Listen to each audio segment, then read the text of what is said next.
Margaret of Anjou was a crucial figure in the historical Wars of the Roses, an intricate and prolonged series of civil wars that ravaged England during the 15th century.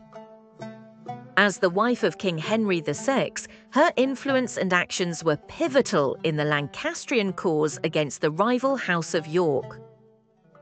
The story begins in 1445, when Margaret of Anjou, a young French princess, was married at the age of 15 to King Henry VI of England. The marriage was predominantly political, intended to cement peace between England and France during the volatile period known as the 100 Years' War. However, Henry's bouts of mental illness and his relative weak rule pushed Margaret to take a more active role in the governance of the kingdom.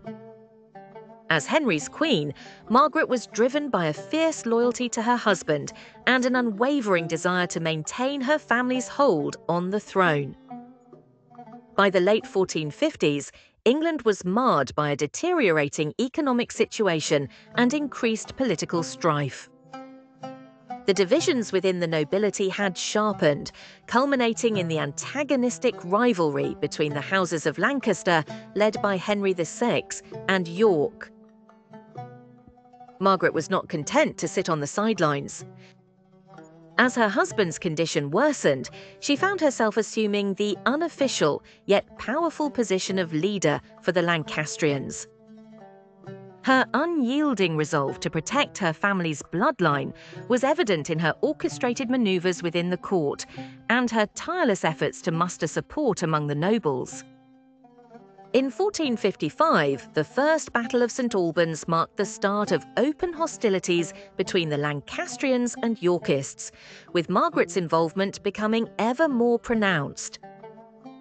Her determination was evident during the Love Day of 1458, an attempt to reconcile both factions, where Margaret's participation highlighted her diplomatic skills despite her growing inclination towards militaristic solutions.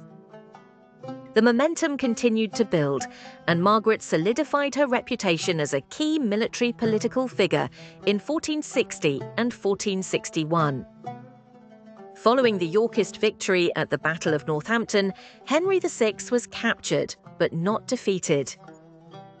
Margaret, undeterred, rallied the remaining Lancastrian forces and was instrumental in the victory at the Battle of Wakefield in December 1460.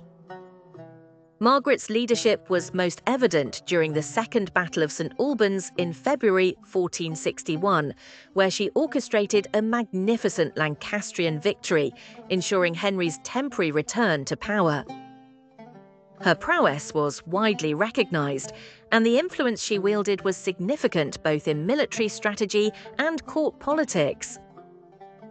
However, the tide turned against the Lancastrians with a catastrophic defeat at the Battle of Towton in March 1461, where Margaret's forces were routed and the Yorkist Edward IV seized the throne. Margaret and her son, the Lancastrian Prince of Wales, were compelled to flee to Scotland, engaging in a precarious exile.